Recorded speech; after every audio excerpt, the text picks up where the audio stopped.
Everyone, welcome back to my channel fictional world. उम्मीद करती हूँ आप सभी अच्छे होंगे। मुझे पता है मैं इतने दिन तक गायब थी, अभी वापस आ गई हूँ। मैंने रीजंस कम्युनिटी पे पोस्ट किया था, आप सभी ने वो देख लिया होगा। मैं इतने दिनों तक गायब थी, फिर भी आप लोगों ने मेरी स्टोरीज और मेरे चैनल को बहुत ज़्यादा सपोर्ट किया है।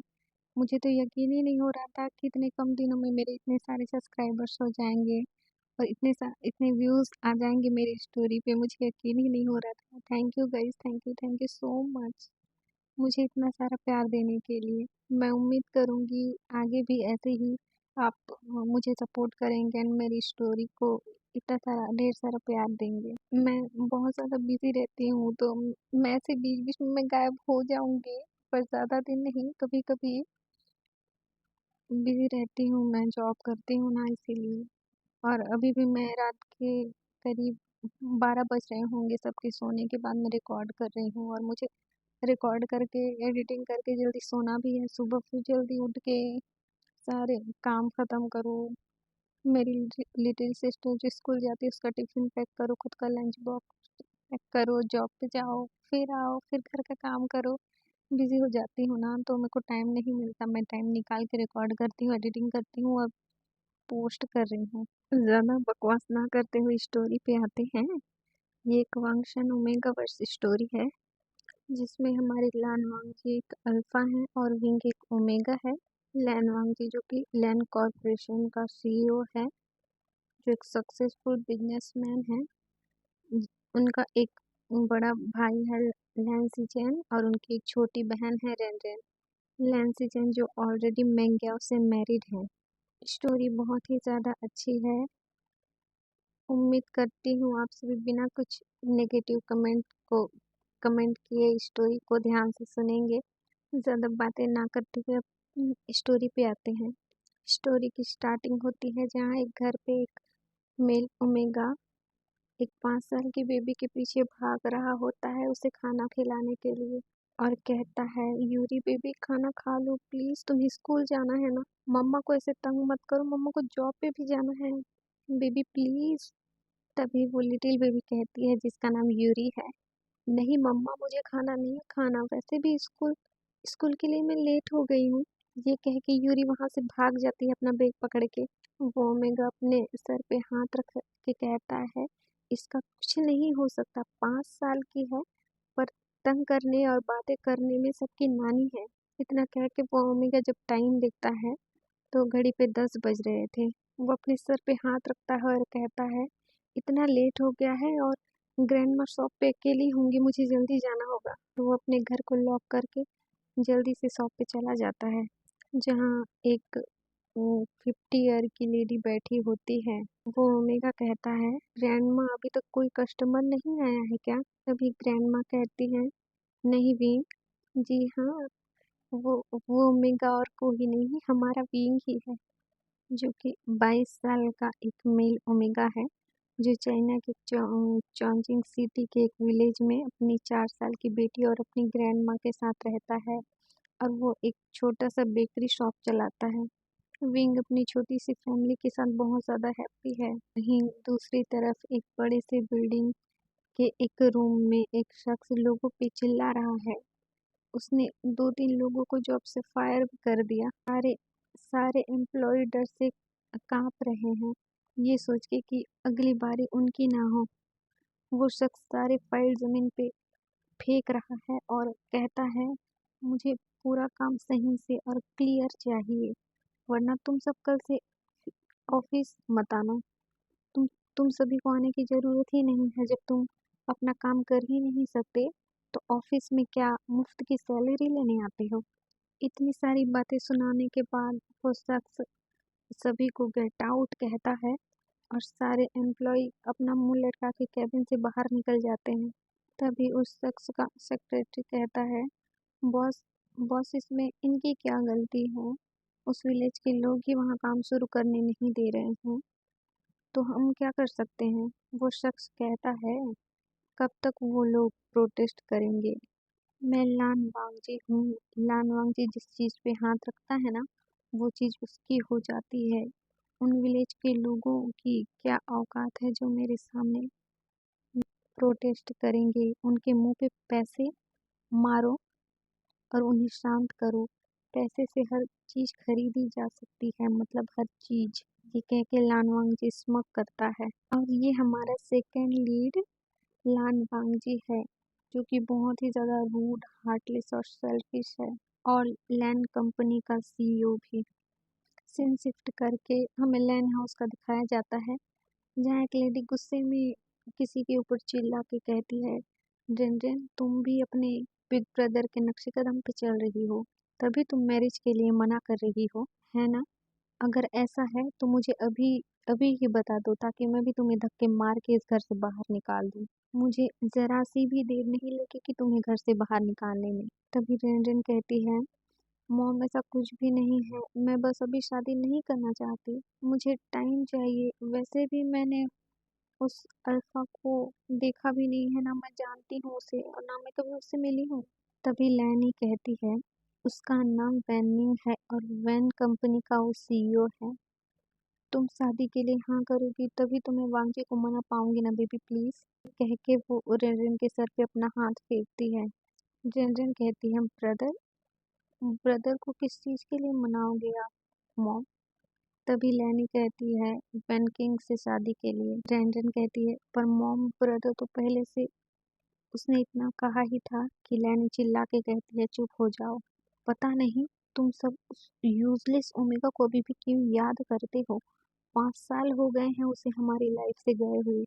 तभी रेनरेन चिल्ला के कहती है, गए हुए नहीं मॉम, आप लोगों ने उसे निकाला है बिना उसकी कोई सफाई सुने।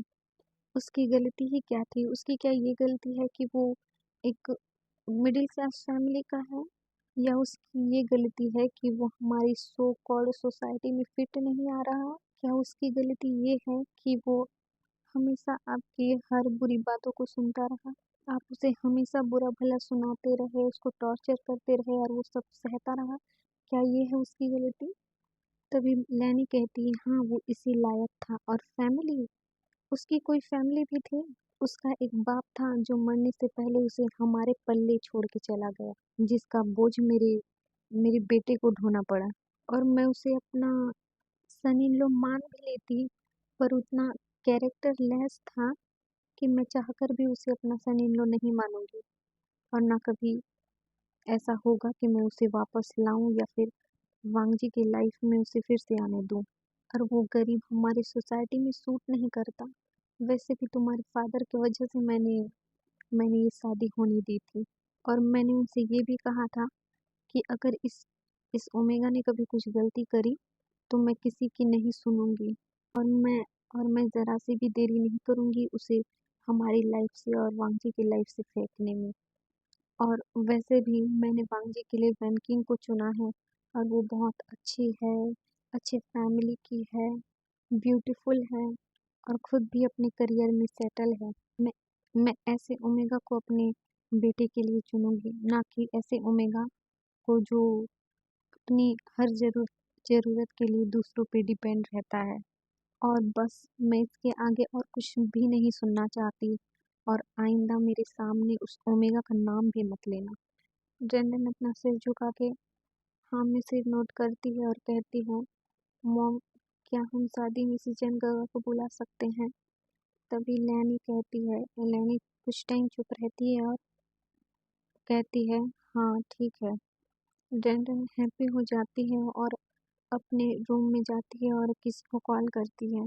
कॉल रिसीव होने के बाद, गगा आज मैं बहुत ज़्यादा हैप्पी हूँ। दूसरी तरफ से कोई कहता है, अरे शांत हो जाओ और बताओ क्या हुआ?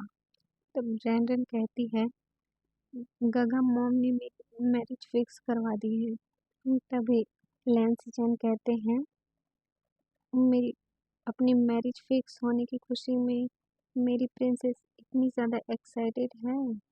तभी एक और क्यूट सी वॉइस आती है, कॉन्ग्रेचुलेशन रिनरिन।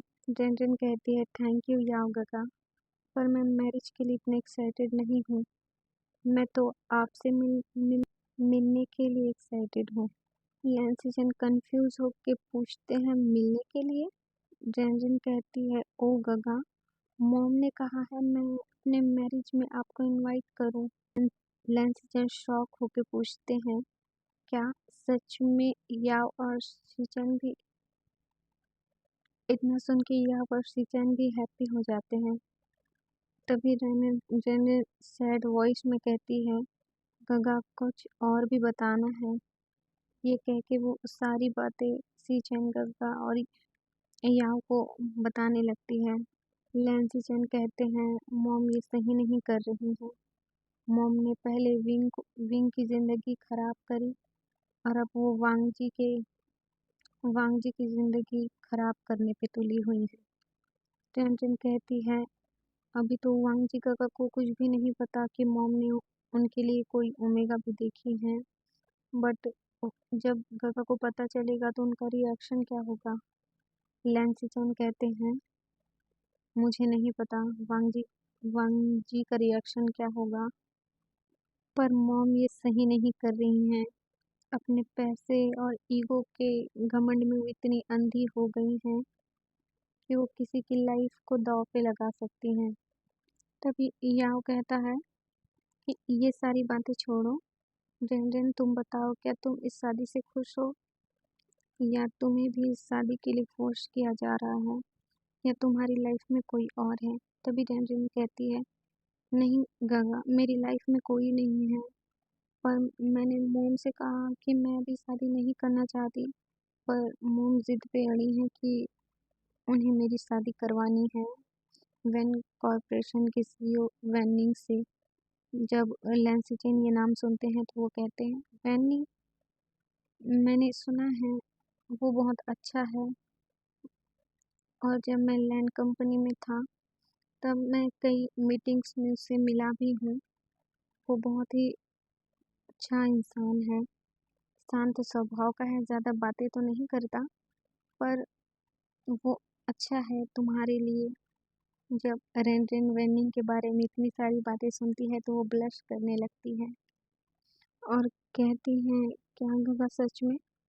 तभी या उसको टीज करके कहता है, ओहो, अपने होने वाले अल्फा के बारे में सुन के कोई इतना ब्लश कर रहा है।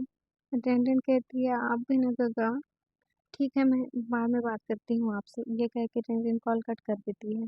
दूसरी तरफ हमें विंग को दिखाया जाता है जो कि बहुत ज़्यादा बिजी है। बाकी दिनों के मुकाबले उसके शॉप पे बहुत ज़्यादा भीड़ है। कुछ देर बाद वहाँ एक छोटी बेबी भागती हुई आती है। मम्मा मम्मा मम्मा, विंग कहता है, यूरी बेबी तुम आ गई? हाँ, यूरी कहती है, हाँ मम्मा। विंग यूरी का स्कूल बैग साइड में रखता है और उसे गोद में उठा के काउंटर पे बिठा के उसके फोरहेड पे किस करता है और कहता है, तुम्हें भूख लगी है? यूरी कहती है, नहीं मम्मा, मैंने तो लंच फिनिश कर लिया था, मुझे भूख नहीं लगी। तो विंग कहता है, तो ठीक है, यहाँ पे शांति से बैठे रहना और मुझे काम करने दो, ठीक है ना?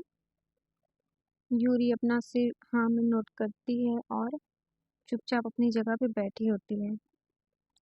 कुछ टाइम बाद वहाँ बैठे लोगों में से एक के पास कॉल आता है और वो कहता है, चलो सब, बॉस आ गए हैं। तभी सारे लोग उठ के अपना अपना पेमेंट करके वहाँ से चले जाते हैं।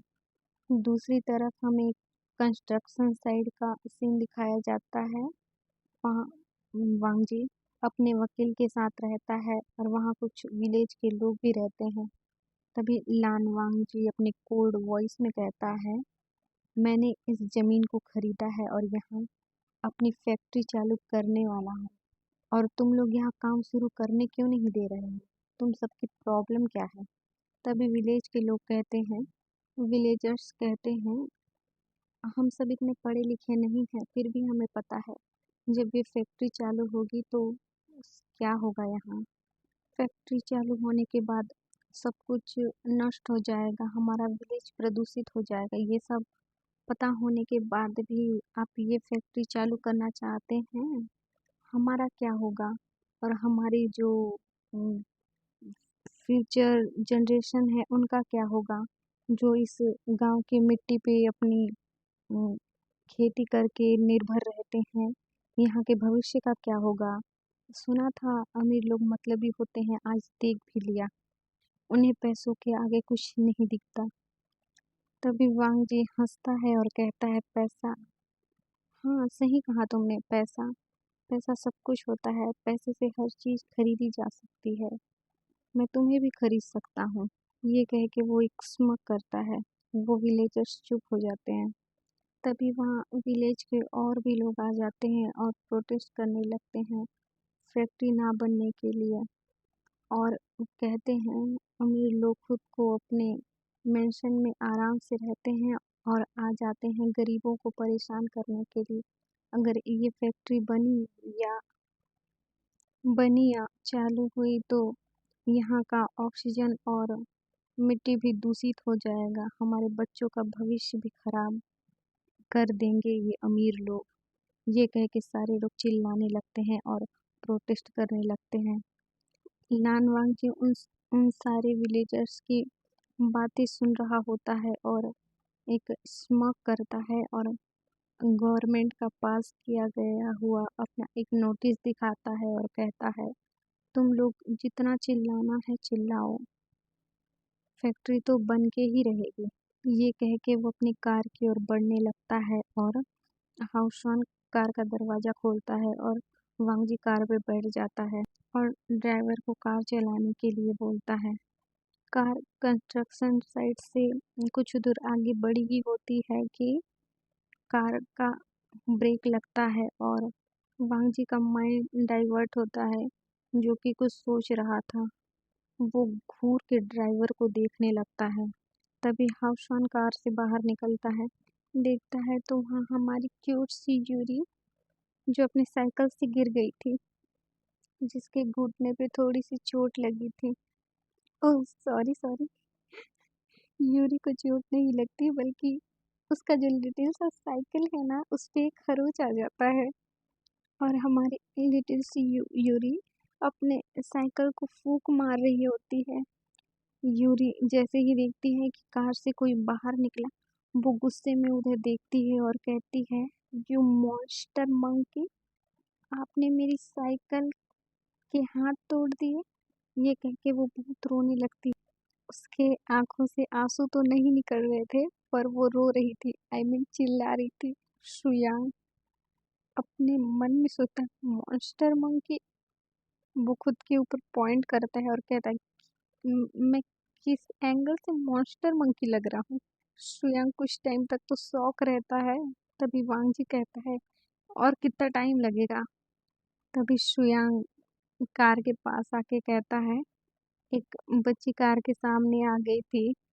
तभी वांगजी कार से बाहर निकलता है और यूरी को देखता है और अपने कोल्ड वॉइस में कहता है, कार के आगे से हट जाओ और हमें यहाँ से जाने दो।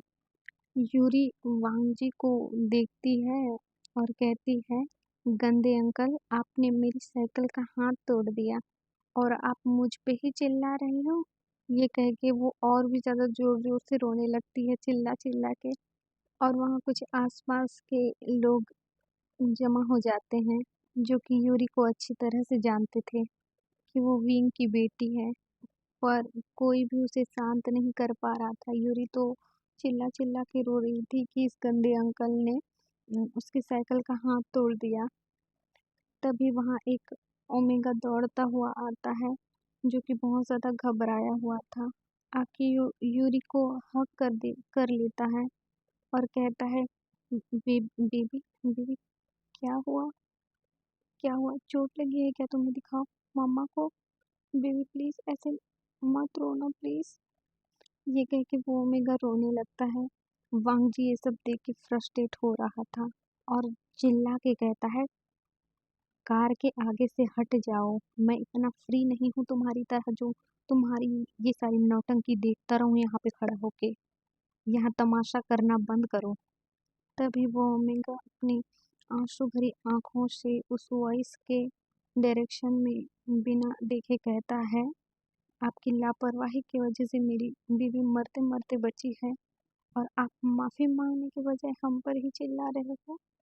ये कह के वो अपनी बेबी को और भी कस के हक कर लेता है तभी वो इंसान अपने कार में जाता है और कुछ पैसों के बंडल्स उठा के लाता है और उस ओमेगा के ऊपर फेंकता है और कहता है, यही चाहिए ना तुम्हें?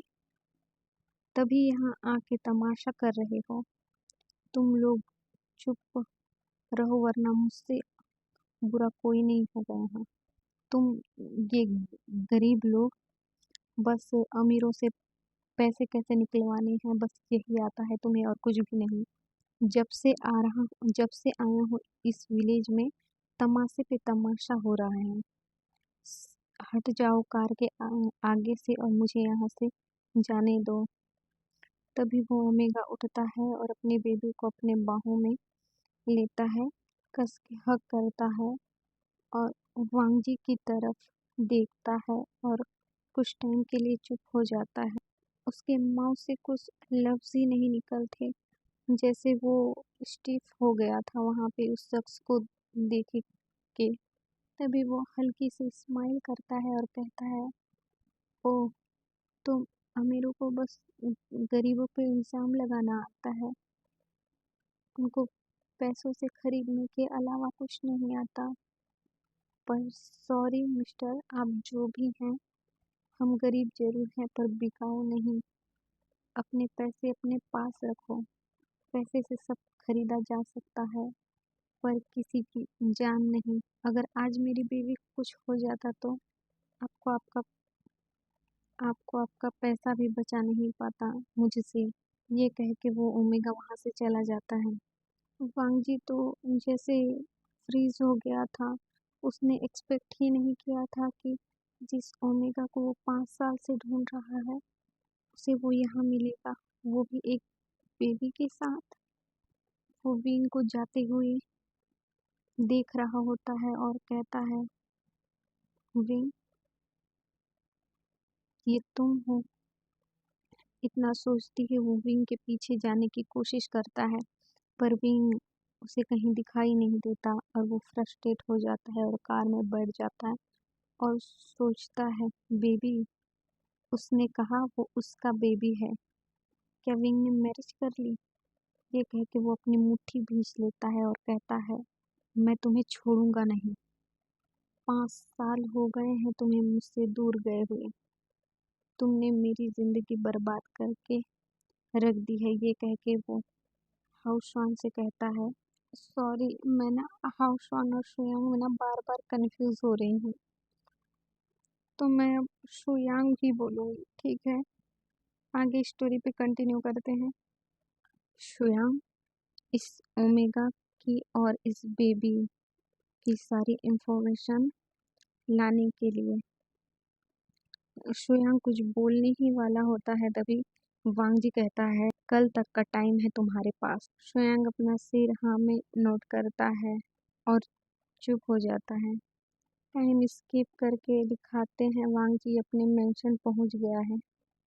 कार की आवाज़ सुन के उसकी मॉम डोर ओपन करती है। वांगजी अपनी मॉम को गुड इवनिंग विश करता है और अपने रूम की ओर जाने लगता है। तभी लैनी कहती है, वांगजी, क्या हुआ? तुम्हारा मूड ठीक नहीं लग रहा है। मॉम वांगजी कहता है, मॉम, सब ठीक है। ये कह के वो अपने रूम में चला जाता है और फ्रेश होके बाहर हॉल पे आता है और काउच पे जाके बैठ जाता है। लैन इन वांगजी को रेन और वैनिंग की मैरिज के बारे में बताती हैं। वांगजी भी वैनिंग को जानता है। वो लोग बिजनेस के वजह से कई बार मिले भी थे। वांगजी को इससे कोई प्रॉब्लम नहीं थी। लैन ई कुछ टाइम चुप रहती है और कहती है, वांगजी, मैंने तुम्हारी मैरिज भी फिक्स करी है वैनिंग की बहन वैनकिंग से। वांगजी तो शॉक हो जाता है और कहता है, अपनी मॉम की ओर देखता है और कहता है, मुझे किसी से शादी नहीं करनी। वांगजी की मॉम कहती है, आखिर कब तक अकेले रहोगे तुम? वांगजी, 5 साल हो गए हैं, अभी भी तुम उस ओमेगा के पीछे अपनी पूरी लाइफ बर्बाद करोगे? वैसे भी तुम उस ओमेगा से प्यार नहीं करते थे तो तुम उसका वेट क्यों कर रहे हो? वो वो खुद तुम्हें छोड़ के भागा था, ना कि तुमने उसे छोड़ा था। वो अपने लवर के साथ भाग गया था तुम्हें छोड़कर। अपनी मैरिज उसने तोड़ी थी, ना कि तुमने, तो तुम उसका वेट क्यों कर रहे हो? मैंने तुम्हारी मैरिज वैंकिंग के साथ फिक्स की है, जो कि हर हर चीज़ में परफेक्ट है और इस लैंड फैमिली के लिए सूटेबल है।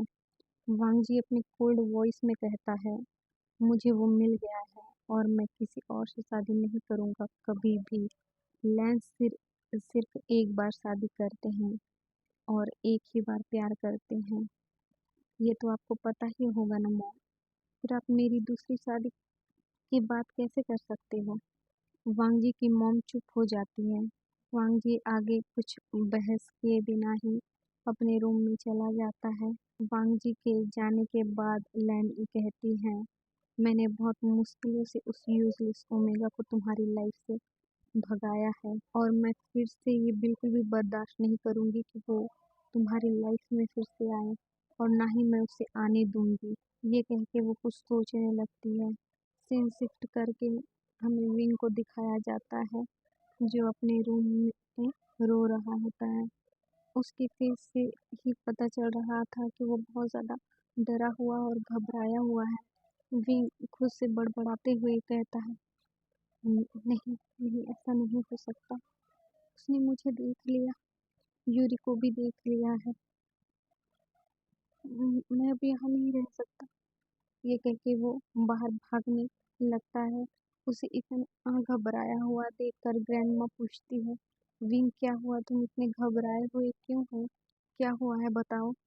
विंग रोते रोते सब कुछ बता देता है और कहता है, ग्रैंडमा हम यहाँ से चले जाएंगे कहीं दूर, जहाँ वो हमें ढूंढ नहीं पाएगा। प्लीज़ ग्रैंडमा, मैंने बहुत मुश्किलों से खुद को संभाला है। मैं नहीं चाहता वो शख्स फिर से मेरी लाइफ में आके मुझे हर्ट करे। अब तो मेरे साथ मेरी बेबी भी है। प्लीज़ ग्रैंडमा, ये कह के रोने लगता है। ग्रैंडमा कहती है, आखिर कब तक तुम भागते रहोगे? सामना करो उनकी। वो लोग बस तुम्हें हर्ट करना और तोड़ना चाहते हैं। अब हर्ट होने की बारी उनकी है। पेश करो उनको और उनकी कई की गई गलतियों की सजा दो उन्हें। इतना कह के ग्रैंडमा रूम में चली जाती है और विग अपने बेबी को हग करके रोने लगता है। जूरी कहती है, मम्मा, आप उस गंदे अंकल की वजह से रो रहे हो ना? वो बहुत बुरे हैं। अगर वो कभी दोबारा मिले तो मैं उन्हें पनिश करूंगी।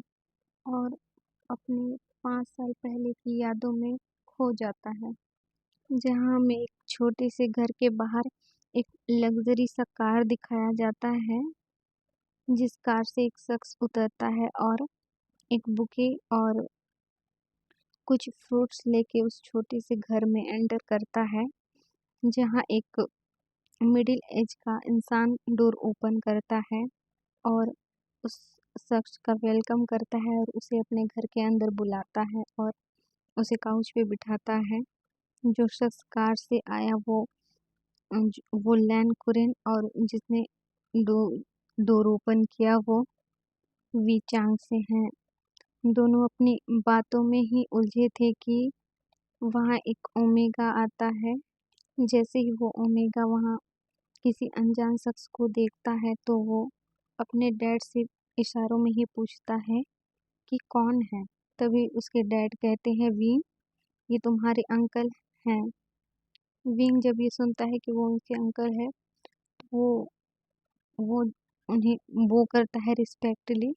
विंग को देखकर कुरेन की आंखें चमक जाती हैं और वो अ, विंग के सिर पे हाथ फेरता है और कहता है कि ये तुम्हारा ओमेगा सन है ना? तो वी चांग से कहते हैं, हाँ, ये मेरा ओमेगा सन है। तो कुरेन कहते हैं, ये बहुत ही क्यूट है और ब्यूटीफुल भी। तभी वी चांग से उनकी बात टोकते हैं और कहते हैं, और साथ ही बहुत समझदार भी। इतनी छोटी सी उम्र में इसने बहुत सारी जिम्मेदारियां आ गई है। अपनी पढ़ाई के साथ साथ मेरी मुझे संभालता है, पूरा घर संभालता है, जॉब करता है। बहुत समझदार है मेरा बेटा। इसकी एज के ओमेगास कितने आज़ादी से जी रहे हैं, पर मेरा विंग सिर्फ मेरी वजह से यहाँ पे बंधा हुआ है। जब विंग अपने डैड की ये बात सुनता है तो अपने डैड के पास जाता है और कहता है कि डैड, मैंने आपसे कितनी बार कहा है कि ऐसी बातें मत करो। आप मेरे डैड हो और मैं आपका बेटा हूँ, तो आपको मेरे ऊपर पूरा हक है और मुझे खुशी है कि मैं अपने डैड के लिए इतना कुछ कर रहा हूँ। तभी लैन कुरैन स्माइल करते हैं और कहते हैं, अरे अरे, तुम दोनों तो मुझे भूल ही गए। तभी विंग स्माइल करता है और कहते हैं, अंकल, डैड, आप दोनों बात करिए, मैं आप लोगों के लिए कुछ बनाता हूँ। और वो किचन में चला जाता है और उन दोनों के लिए लंच प्रिपेयर करने लगता है। ऐसे ही वो दिन चला जाता है। लैन कुरैन अपने घर वापस आ जाते हैं। विंग की ज़िंदगी ऐसे ही चल रही थी। वो बच्चों को ट्यूशन क्लास देता था, जिसके पैसे से वो अपने डैड की मेडिसिन, घर का खर्चा, अपना खर्चा, ये सारी चीज़ें, अपनी स्टडी का खर्च खर्च ये सब चलाता था। ऐसे ही टाइम बीतता है और एक दिन जब पिंग बच्चों को ट्यूशन दे रहा था, तभी कोई दौड़ता हुआ वहाँ आता है और हाँफते हुए कहता है कि विंग, विंग, जल्दी घर चलो। विंग घबरा जाता है और कहता है, क्या हुआ? तो वो इंसान कहता है, तुम्हारे पापा। जब विंग इतना सुनता है तो वो भागने लगता है। वो बहुत घबराया हुआ था और जैसे ही वो घर पहुंचता है तो देखता है कि उसके डैड चल बसे थे। विंग तो जैसे कुछ सोचने समझने की हालत में ही नहीं था। उसे ऐसा लग रहा था कि उसकी दुनिया ही रुक गई है और उसकी आंखों से कंटिन्यूअसली आंसू बहने लगते हैं। विंग रोते हुए शिकायत करते हुए कहता है, डैड, आप भी मुझे छोड़ के चले गए। क्या मैं इतना बुरा हूँ कि सब मुझे छोड़ के चले जाते हैं? पहले मॉम चली गई और अब आप चले गए। उनके कोई रिलेटिव्स नहीं थे। विंग और विंग के डैड ही थे। तो गांव वालों की हेल्प से, सारे रिचुअल से उसके डैड का अंतिम संस्कार किया जाता है। ऐसे ही दिन बीतने लगता है। विंग के डैड डैड के गए हुए 4 से 5 दिन हो गए थे। तभी विंग के घर के सामने एक कार रुकती है, जहाँ से लैन कुरैन उतरते हैं और वो स्माइली फेस के साथ उनका डोरबेल बजाते हैं। डोरबेल जब विंग ओपन करता है और लैन कुरैन जब विंग की हालत देखते हैं तो वो शॉक हो जाते हैं और पूछते हैं, विंग, क्या हुआ बच्चे? तुम्हें क्या हुआ? तुम इतने सैड क्यों हो? जैसे ही विंग लैन कुरैन को देखता है तो वो उन्हें हक करके रोने लगता है और कहता है, अंकल, डैड मुझे छोड़ के चले गए। लैन कुरैन विंग के सर पे हाथ रखते हैं, उसे उसके सिर को सहलाते हैं और उसे शांत करते हुए कहते हैं, कब हुआ ये? कैसे हुआ? किसी ने मुझे इन्फॉर्म नहीं किया, तुमने भी मुझे नहीं बताया। विंग रोते हुए कहता है कि "म- मैं कैसे बताता आपको? मुझे आपका कांटेक्ट नंबर ही मेरे पास नहीं था, कुछ भी नहीं था मेरे अंकल।" ये कह के और भी वो रोने लगता है। लैन कुरैन उसे संभाल ही नहीं पा रहे थे। जैसे तैसे वो विंग को शांत करते हैं और उसे सुला देते हैं। उस दिन वो विंग के ही घर पे रुकते हैं और वो अपने घर पे इन्फॉर्म कर देते हैं कि वो आज नहीं आएंगे। दूसरे दिन जब विंग उठता है तो वो उम, अपने रूम से बाहर निकलता है और जब वो लैन कुरैन को देखता है तो विंग कहता है कि अंकल, आप घर गए नहीं? तो कुरैन कहते हैं कि मैं अकेले कैसे चला जाऊं? तुम भी मेरे साथ आओगे। तो विंग कहता है कि मैं क्यों? मैं आपके साथ नहीं आ सकता, मैं यहीं रहूँगा, इसी घर में रहूँगा। यह मेरी फैमिली की यादें हैं, मैं इस घर को छोड़ के नहीं जा सकता। तो कुरैन कहते हैं कि तुम्हारे डैड ने मुझसे कहा था कि मैं तुम्हें सँभालूँ, तुम्हारी रिस्पॉन्सिबिलिटी लूँ। कहीं न कहीं शायद उसे पता था कि वो कुछ ही दिनों का मेहमान है। उसने मुझसे प्रॉमिस लिया था कि मैं तुम्हारा ख़्याल रखूँ। विंग, क्या तुम अपने डैड की आखिरी प्रॉमिस तोड़ना चाहते हो? तो विंग जब ये सुनता है कि उसके डैड की आखिरी इच्छा थी, तो विंग जाने के लिए तैयार हो जाता है और अपनी पैकिंग करने लगता है। पैकिंग करने के बाद वो वहाँ से निकल जाते हैं और बीजिंग लैन हाउस पहुँचते हैं। विंग कार से बाहर निकलता है और जैसे ही वो चारों तरफ देखता है तो वो देख के शॉक था कि इतना बड़ा घर। और डोरबेल नॉक करने के बाद जैसे ही डोर ओपन होता है तो सामने एक लेडी खड़ी हुई थी जो कि एक ओमेगा थी। वो विंग को ऊपर से नीचे देखती है और अपने हस्बैंड से कहती है कि ये कौन है। तो लैन कुरैन कहते हैं इसका नाम विंग है और ये आज से यहीं पे रहेगा। तो उसकी लैनी कहती है कि हम इसके बारे में कुछ जानते नहीं हैं तो हम इसे अपने घर पे क्यों रखें। तो कुरैन कहता है मैं इसे जानता हूँ अच्छी तरह से और वो इसी घर पे रहेगा। इतना कह के लैन कुरैन विंग का हाथ पकड़ते हैं और वो उसे अंदर ले आते हैं। लैनी विंग के सामने ही कहती है कि ये कोई धर्मशाला नहीं है कि आप किसी को भी उठा के यहाँ पे ले आओगे और कहोगे कि ये आज से यहीं पे रहेगा। तो कुरैन चिल्ला के कहते हैं ये तुम्हारा घर नहीं है, ये मेरा घर है और मैं डिसाइड करूँगा कि यहाँ पे कौन रहेगा और कौन नहीं रहेगा। तभी लैनी चुप हो जाती है। तभी वहाँ लैंसी जैन आते हैं जो अपने ऑफिस अटायर में थे, जो कि ऑफिस जाने के लिए तैयार हुए थे और कहते हैं डैड आप आ गए और ये कौन है? तो कुरैन कहते हैं कि ये विंग है, मेरी फ्रेंड का बेटा।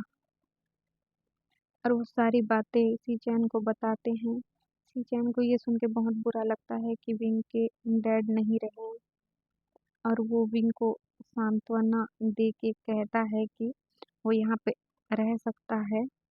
और सीचैन उसको उसकी स्टडी के बारे में पूछते हैं तो विंग अपनी स्टडी के बारे में उन्हें बताता है। तो सीचैन कहते हैं कि वो विंग क्या एडमिशन कॉलेज में करवा देगा।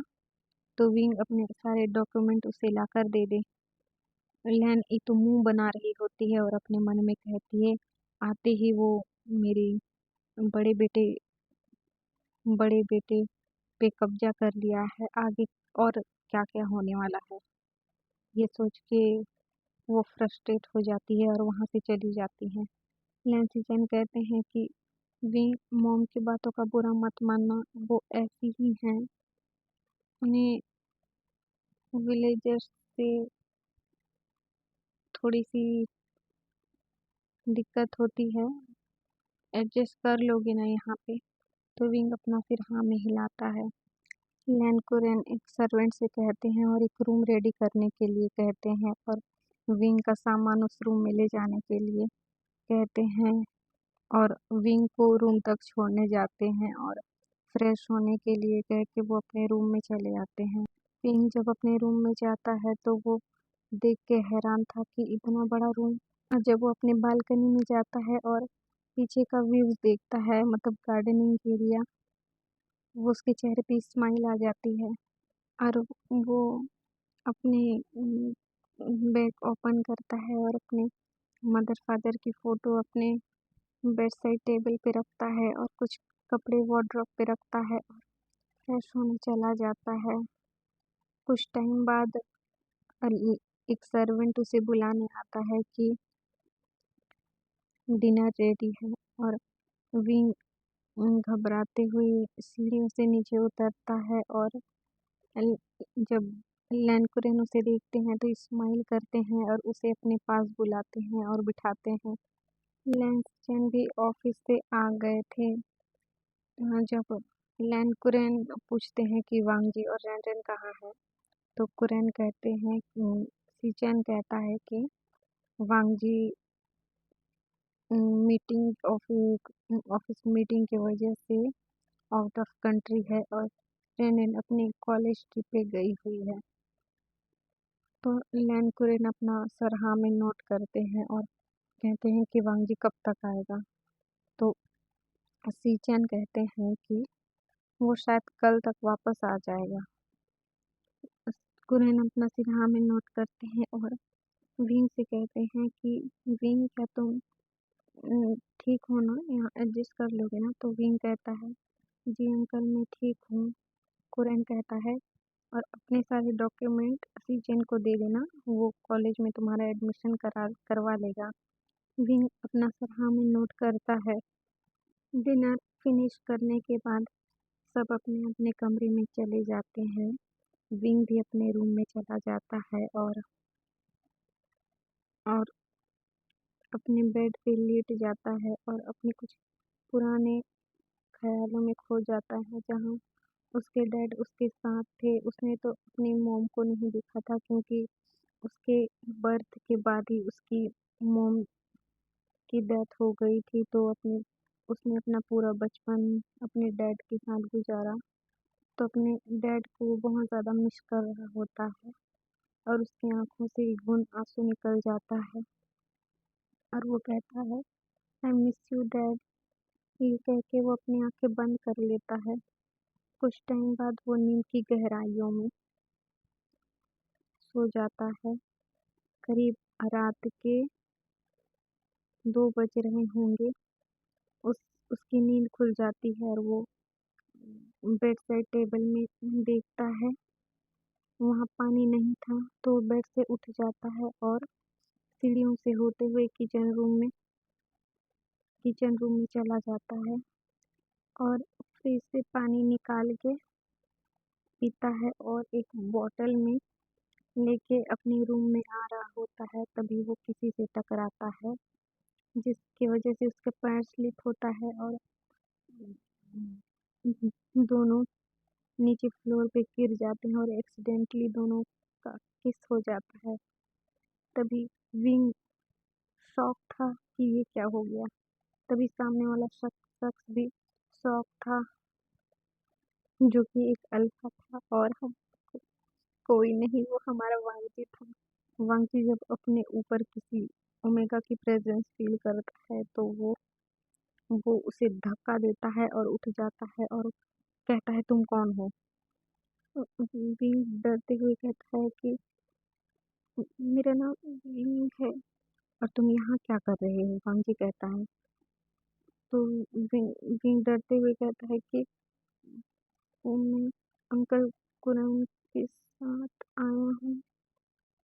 जब वांगी ये सुनता है कि उसके डैड ने उसे लाया है तो वो कहता है तो तुम इतनी रात को बाहर क्या कर रहे थे? तो विंग कहता है कि वो मुझे प्यास लगी थी तो मैं पानी पीने के लिए किचन में आया था। तो वांगी कहता है तो लाइट ऑन नहीं कर सकते तुम? विंग कहता है कि सॉरी, मैं आज ही इस घर में आया तो मुझे पता नहीं कि स्विच कहाँ पे है। ये कह के वो अपना सिर नीचे कर लेता है। वहाँ बहुत अंधेरा था तो दोनों ही एक दूसरे का फेस नहीं देख पाते। वांगजी कहता है जाओ अपने कमरे में और सो जाओ। विंग पीछे मुड़ता है और अपने तेज कदमों से अपने रूम में चला जाता है और दरवाजा डोर डोर क्लोज करके अपने दिल पे हाथ रखता है और कहता है कि क्या उसने मेरी फर्स्ट किस चुरा ली? क्या उसने मेरी फर्स्ट किस चुरा ली? ये कह के वो शाय करने लगता है और अपने बेड पे जाता है और लेट जाता है। कुछ टाइम के बाद उसे नींद आ जाती है, पर कोई शख्स था दूसरी तरफ जिसकी नींद तो पूरी तरह उड़ गई थी उस किस के बाद से, और वो कहता है, डिस्गस्टिंग। मैंने उस ओमेगा का चेहरा भी नहीं देखा और मैं उसके बारे में सोच क्यों रहा हूँ। उस उम, वांग जी की नींदें तो गायब हो गई थी और वो अपना लैपटॉप उठाता है, काउच पे बैठ जाता है और वर्क करने लगता है। ऐसे ही सुबह हो जाती है और ब्रेकफास्ट टेबल पे सब आते हैं। विंग भी आके लैन कुरन के पास बैठा होता है। तभी सीढ़ियों से हमारा वांग जी चलते हुए आ रहा था। जब विंग की नज़र उस पर जाती है तो वो सोचता है, क्या ये वो रात वाला अल्फा है? ये सोचते ही विंग के चीक्स पिंक हो जाते हैं। और जब वांग जी की नज़र ब्रेकफास्ट टेबल पे जाती है और वहाँ उसे किसी नए ओमेगा की प्रेजेंस फील होती है, और जब वो उधर देखता है तो वो देखता ही रह जाता है कि उसके डैड के पास बैठा हुआ ओमेगा इतना क्यूट है और वो क्यूटली उसे ही घूर रहा है। उसके टिमटिमाते हुई आईज से उसके चीक्स पूरे पिंक हैं। इतना सोचते ही वांग जी को खुद पे गुस्सा आने लगता है कि वो ऐसे किसी अनजान ओमेगा के लिए अपने दिमाग में से फीलिंग ला कैसे सकता है, और वाकई ब्रेकफास्ट टेबल पे बैठ जाता है। तभी उसकी मॉम कहती है कि वांग जी तुम कब आए? तो वांग जी कहता है, मैं रात में ही आ गया था मीटिंग्स ख़त्म करके। तो कुरैन कहते हैं कि अच्छा हुआ तुम आ गए। तो वांग जी के डैड कुरैन वांग जी को विंग से इंट्रोड्यूस करवाते हैं और कहते हैं कि ये मेरे दोस्त का बेटा है। तो लैनी कहती है टॉन्ट मारते हुए कि हाँ, अपने डैड के मरने के बाद ये हमारे घर पे आ गया है मुफ्त की रोटियां तोड़ने। जब विंग ये सुनता है तो वो अपने सिर नीचे कर लेता है। उसे ये बहुत बुरा लगा कि उसके डैड के बारे में ये सब कहा जा रहा है। कुरन गुस्सा होते हुए कहते हैं कि तुम क्या कर रही हो यहाँ पे? तुम भी तो मुफ्त की रोटियां तोड़ रही हो। तो ई चिल्लाते हुए कहती है कि मैं तुम्हारी वाइफ हूँ, समझे? और जितना हक तुम्हारा इस घर पे है उतना उतना ही मेरा हक है इस घर पे। तो कुरैन कहते हैं, तो ठीक है ना, हम भी विंग की शादी वांग जी से करवा लेते हैं, तो विंग का भी हक होगा इस घर पे। जब ये सारे लोग सुनते हैं तो सारे शॉक हो जाते हैं कि कुरैन ये क्या कह रहे हैं। विंग कहता है कि "अ, अंकल आप ये क्या कह रहे हैं?" तो लैनी कहती है, अब तो तुम्हें तुम्हें तसल्ली मिल गई ना कि जो तुम चाहते थे, जो तुम सोच के इस घर पे आए थे, वो अब वही हो रहा है। तो विंग कहता है, नहीं आंटी। तो नैनी कहती है, मैं तुम्हारी आंटी नहीं हूँ। तो कुरैन कहते हैं, इनफ इज इनफ। ये फाइनल हो गया है कि विंग की शादी वांगजी से होगी ही। वांगजी कहता है कि डैड। तो ये कुरैन कहते हैं, इसके आगे मैं कुछ भी नहीं सुनना चाहता। ये मेरा फाइनल डिसीजन है कि विंग और वांगजी की शादी होगी। वांगजी अपने डैड के खिलाफ नहीं जा सकता, तो वो चुप हो जाता है और अपना सर हाँ में नोट करता है। जब वांग जी ने अपना सर हाँ में नोट किया तो लैनी तो शॉक हो गई थी कि वांग जी ने शादी के लिए हाँ कर दिया, और वो दांत पीसते हुए अपने मन में कहती है कि मैं ये होने नहीं दूंगी। इस इस ओमेगा को अपने घर में कभी आने नहीं दूंगी। ये कह के वो विंग को घूरने लगती है। सारे लोग ब्रेकफास्ट करते हैं। तभी सीचैन कहते हैं कि विंग, मैंने तुम्हारा एडमिशन करवा दिया है, मैं तुम्हें कॉलेज छोड़ दूंगा जाते वक्त। तो विंग अपना सर में नोट करता है और सीचैन कहते हैं कि रेडी होके नीचे आ जाओ, मैं तुम्हारा वेट कर रहा हूँ। वांग जी उनकी बातें सुन रहा था और वो इनको ही घूर रहा था। ब्रेकफास्ट फिनिश करने के बाद लैनी वहाँ से उठ जाती है। लैन कुरेन भी उठ जाते हैं और अपने रूम में चले जाते हैं। वांग जी भी कुछ टाइम तो विन को घूरता है और कहता है कि मैं ऑफिस जा रहा हूँ। तभी सीजन कहते हैं कि वांग जी तुम भी हमारे साथ चलो ना। विन को हम कॉलेज छोड़ देंगे, फिर दोनों ही ऑफिस चले जाएंगे। तो वांग जी कुछ टाइम तो सोचता है पर वो अपना सिर हाँ में नोट करता है और लैन सीजन और वांग जी घर के बाहर कार के पास खड़े होते हैं। विंग रेडी होके आता है और जैसे ही वांग जी की नज़र विंग पे पड़ती है तो वो तो देखता ही रह जाता है कि कोई इतना प्यारा कैसे लग सकता है, वो भी एक नॉर्मल सी ड्रेस में जो कि इतनी महंगी भी नहीं है। जी भर के विंग को घूरने के बाद वो कार पे बैठ जाता है और विंग भी कार पे आके बैठ जाता है और सीजन गगा सॉरी सॉरी आदत हो गया है इसीलिए ना मैं बार बार सीजन गगा बोल रही हूँ। Sorry sorry. हाँ, स्टोरी पे आते हैं। सीचन जो कि कार चला रहे होते हैं और वांग जी साइड वाले सीट पे बैठा होता है और विंग उनके पीछे वाले सीट पे बैठा होता है। कुछ टाइम में वो कॉलेज पहुंचते हैं और लैन सीचन विंग को प्रिंसिपल रूम में ले जाते हैं और प्रिंसिपल से सारी बातें करके विंग को उसके क्लास तक छोड़ देते हैं। वांग जी की नज़रें तो विंग से हट ही नहीं रही थी। सीजन जब विंग को उसके क्लास छोड़ते हैं तभी वांग जी कहता है कि तुम्हारा फ़ोन नंबर दो। विंग जब उसकी इतनी कोल्ड वॉइस सुनता है तो वो डर जाता है और कहता है कि नंबर मेरा। तो वांग जी कहता है हाँ तो यहाँ कोई और है तुम्हारे अलावा। तो विंग अपना सर नाम में हिलाता है और अपना मोबाइल नंबर उसे दे देता है और तभी वांग जी कहता है कि जब कॉलेज की छुट्टी हो जाए तो कॉल कर लेना, मैं तुम्हें लेने आ जाऊंगा। जब सीजन गगा अपने लिटिल ब्रदर की ये बात सुनते हैं तो वो एक स्माइल करते हैं। विंग अपना सर हाँ में नोट करता है और अपने क्लास में चला जाता है। वांगजी और सीचैन भी अपने ऑफिस चले जाते हैं।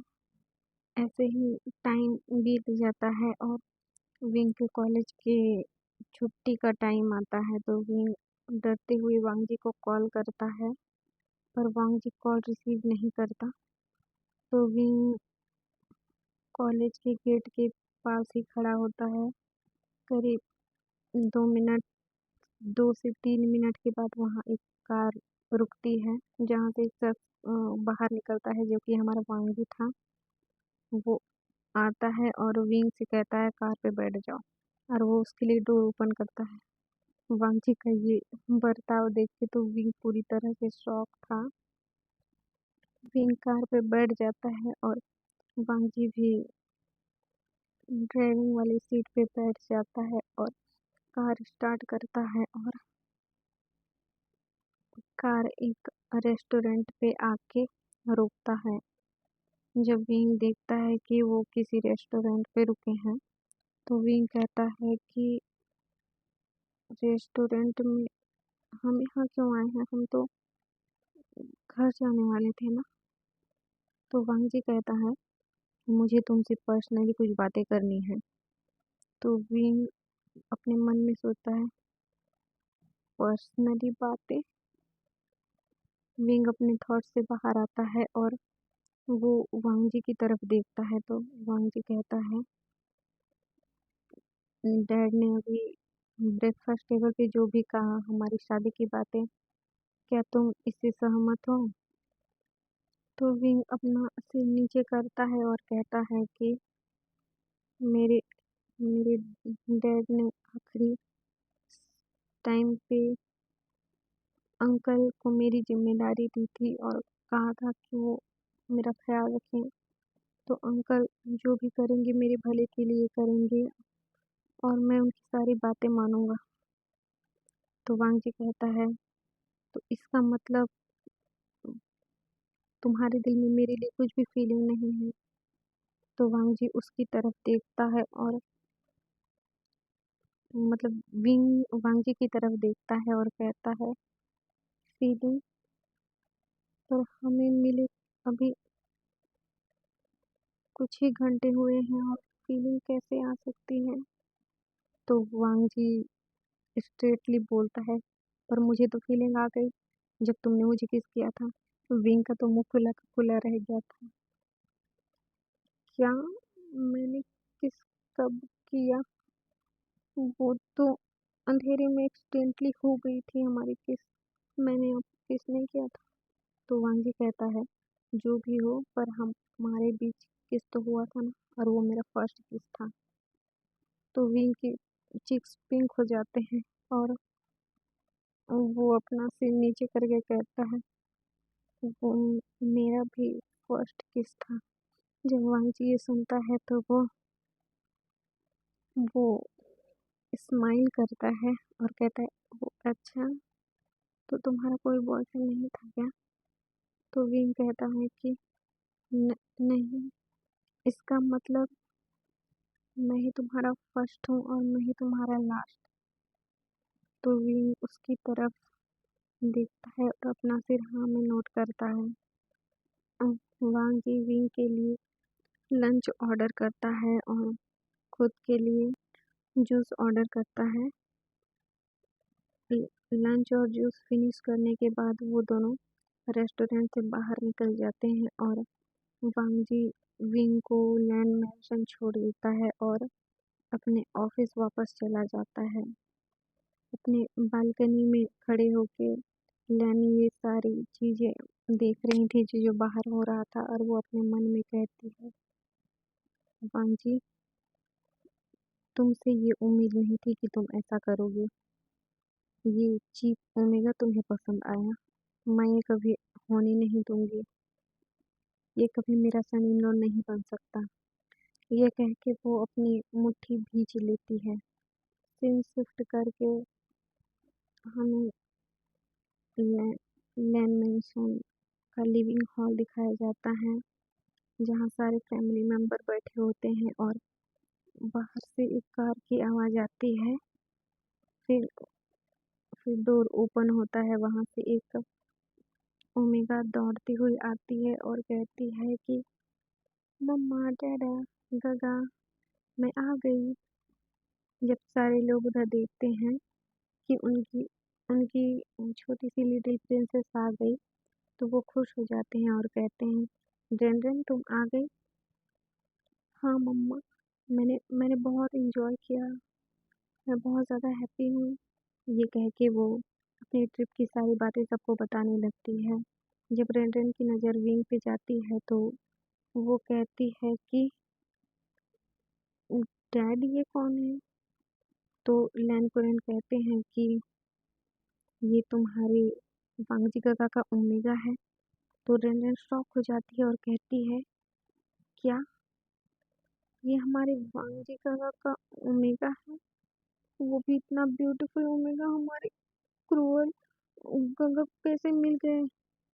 जब विंग ये सुनता है तो उसकी हंसी छूट जाती है और वांगजी वो वांगजी की ओर देखता है, जिसके फेस का रिएक्शन कोल्ड हो गया था। वांगजी रेन रेन की ओर घूर के देखता है और कहता है, तुम्हारे कहने का मतलब क्या है कि मैं हैंडसम नहीं हूँ? तो रेन रेन कहती है, वो आप हैंडसम हो, पर आप इतने डरावने हो कि मुझे आपसे डर लगने लगता है जब मैं आपको देखती हूँ। और ये ओमेगा इतना क्यूट है, इसका क्या होगा गगा? जब विंग ये सुनता है तो उसके चीक्स पिंक हो जाते हैं और रेन रेन हंसने लगती है और कहती है, अच्छा हुआ कोई तो आ गया हमारी गगा को संभालने वाला, वरना मैं तो परेशान ही थी कि हम कि वांगजी काका इतने कोल्ड रूड हैं कि कोई ओमेगा ओमेगा इनसे शादी करेगा भी या नहीं। बट फाइनली फाइनली इनकी शादी होने वाली है। और सीचन गगा का क्या? तो लैनी कहती है कि मैंने सीजन के लिए भी एक लड़की देखी है। तो सीजन कहते हैं कि मॉम, मैं भी शादी नहीं करना चाहता। तो ई कहती है क्यों? तुम क्यों शादी नहीं करना चाहते? क्योंकि मैं किसी और को पसंद करता हूँ। तो लैनी कहती है कौन है वो ओमेगा? किस फैमिली से है? क्या करता है? तो लैन सीजन कहते हैं कि वो किसी बड़ी फैमिली से बिलोंग नहीं करता, वो एक ऑर्फन है और एक स्कूल टीचर है। तो लैनी गुस्से में चिल्ला के कहती है कि तुम इस घर के सभी अल्फाओं को हो क्या गया है? कोई किसी को उठा के कहीं से ला रहा है और अपने अल्फा बेटे के ऊपर थोप रहा है। कोई कोई कोई किसी ऑर्फन के पीछे जा रहा है। तो पुरन चिल्ला के कहते हैं कि तुम्हारी प्रॉब्लम क्या है ये? जब हमारे बच्चे खुश हैं तो तुम्हें उनकी खुशी खुशी में खुश होना चाहिए ना। तुम इतना और तुम ऐसा बिहेव क्यों कर रही हो? लैनी वहां से उठ जाती है और कहती है जिसको जो करना है करो। ये कह के वो वहां से चली जाती है। रेंडन कहती है मॉम तो ऐसे ही है, छोटी छोटी बातों पे इरिटेट हो जाती है और सभी को परेशान करती है। और वो विंग के पास जाती है और कहती है शाओ जी, आप इतने क्यूट हो, फंस कैसे गए गगा की बातों पे? तो वांग जी घूर के उसकी तरफ देखता है। तो रेंडन विंग के पीछे छिपती है और कहती है साव जी मुझे बचाओ, गगा मुझे घूर रहे हैं। तो विंग वांग जी की तरफ देखता है। तो वांग जी की आंखें सॉफ्ट हो जाती हैं। तो रेंडन कहती है ओहो, मुझे लगा मेरे गगा कोल्ड रूड एरोगेंट हैं, पर मेरे गगा तो अभी से जोरू के गुलाम बन गए। ये कह के रंजन बहुत हंसने लगती है। सारे लोग हंसने लगते हैं, पर वांग जी तो बहुत ही ज़्यादा ज़्यादा एम्बैरेसिंग हो गया था। विंग के भी चिक्स रेड हो गए थे और वो वहाँ से उठ जाता है और वहाँ से भाग जाता है अपने रूम पे। दूसरी तरफ हमें लैनी को दिखाया जाता है जो कि अपने रूम पे बैठी थी और कहती है कि